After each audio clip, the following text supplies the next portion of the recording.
구독, 알림 설정까지 부탁드립니다. 오늘도 우리 사는 이야기 찾아주셔서 감사합니다.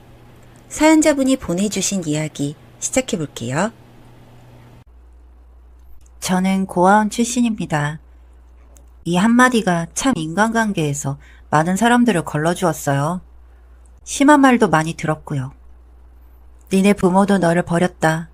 넌 사랑받을 자격 없다. 재수없는 년 등등. 참 심한 말을 많이 들으며 자랐네요. 제게 호의를 베풀어주는 사람도 보통은 동정심에 기초해 있더라고요. 이런 제게도 부모님은 계십니다. 조금 늦은 나이였던 중학교 1학년 때 지금의 부모님은 저를 가슴으로 다시 낳아주시고 사랑으로 길러주셨어요. 새 부모님이 생긴 이후로는 금전적이나 정신적이나 부족함 없이 자랐던 것 같아요. 물론 가정 안에서요. 저는 초등학교 때 사회성과 최초 인간관계의 설립 시기에 부모가 없다는 이유로 오랜 따돌림과 괴롭힘, 지속적인 왕따를 당했습니다. 저는 통칭 엄마 아빠 없는 애로 불리며 친구들에게는 왕따를, 선생님들께는 은근한 무시를 당했어요. 그때는 촌지가 존재했던 시기였으니 부모님이 없던 저는 당연히 촌지 같은 걸 준비하지 못했습니다. 공부를 잘했으나 반장 같은 건 한 번도 못 해봤고 활동 등에서 선생님들은 저를 무시하고 배제하기 일쑤였습니다. 어린 시절의 기억이 모조리 이런 것뿐이라 자격지심도 우울함도 가늠하지 못할 만큼 쌓였습니다. 애정 결핍도 심했고요. 고아원 내에서도 힘이 약하고 목소리가 작았던지라 제 몫을 못 챙기고 이리 치이고 저리 치였습니다. 딱히 저를 돌봐주고 안쓰러이 여기는 사람도 없었고요. 그때쯤부터 자살기도와 자해도 거의 매일 했던 것 같아요. 그리고 지금의 부모님께서 저를 데려다 사랑과 관심을 주시게 된 것입니다. 그 한결같은 큰 애정과 사랑은 정말 달콤했었어요. 그러나 집안에서 한정될 뿐이었습니다. 다시 학교로 가면 절 무시하고 괴롭히는 친구들과 저 자신을 좀먹는 우울 및 정신병, 입양하라며 손가락질하는 주변 사람들, 그 속에서 저는 점점 더 안과 밖이 다른 아이가 되었습니다.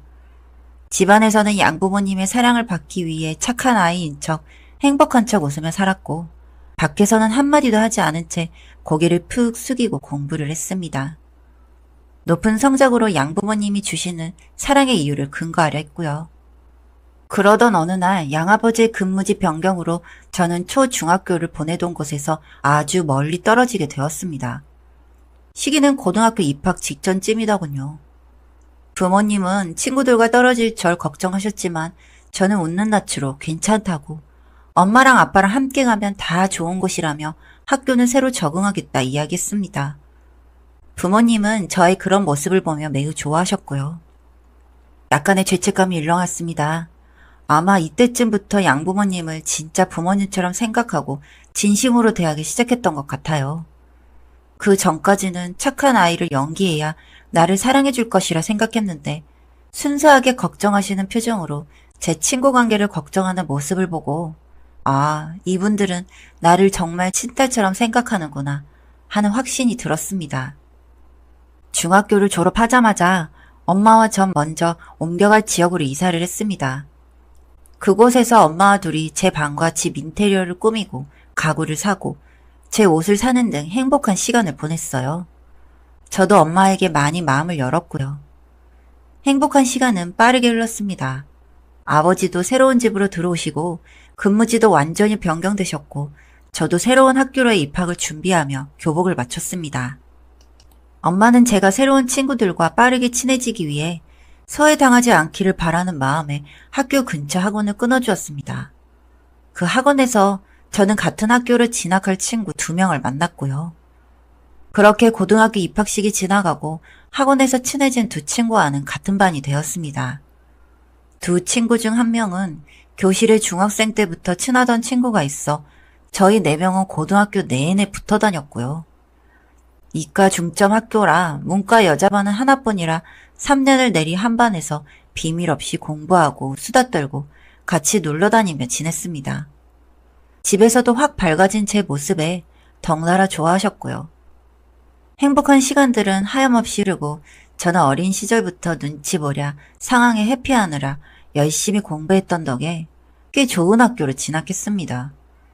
친구들과 또 부모님과 각각 축하 파티를 하며 한껏 행복에 빠졌고요. 그리고 성인이 되던 날 고등학교로 진학하던 순간부터 여태껏 제 곁에서 절 믿어주고 함께해준 친구들에게 제 이야기를 했습니다.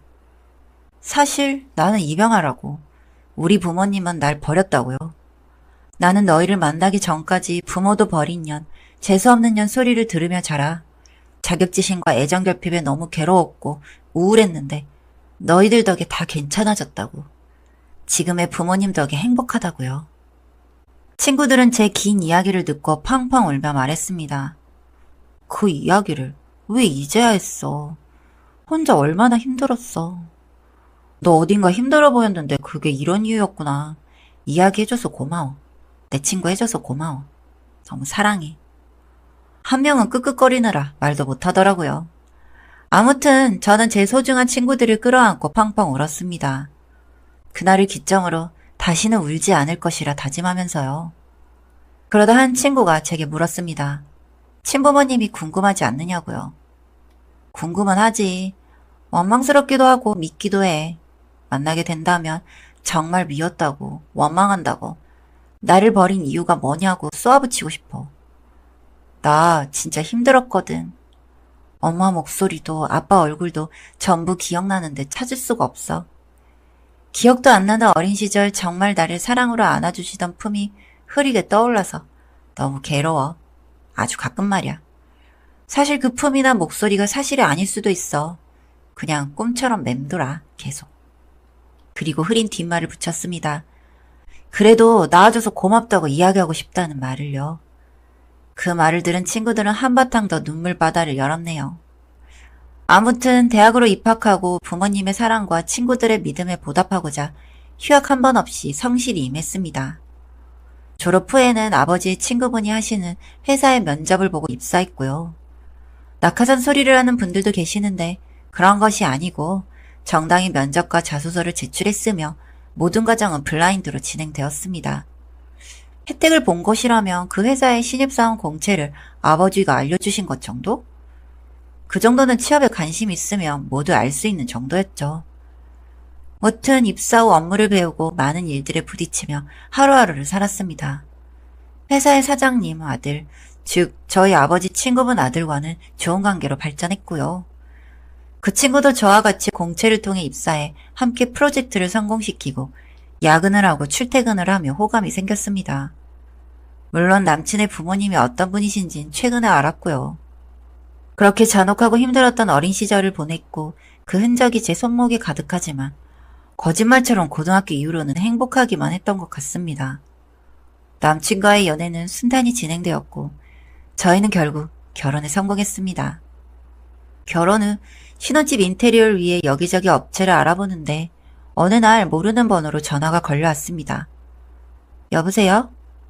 아, 혹시 땡땡땡씨 전화 맞나요? 이유 모를 익숙한 목소리. 잊고 있었지만 지울 수 없는 목소리였습니다. 저는 조심스레 엄마가 맞냐 물었습니다. 흐느끼는 목소리에 저는 순간 핸드폰을 놓쳤고 전화가 끊어졌습니다.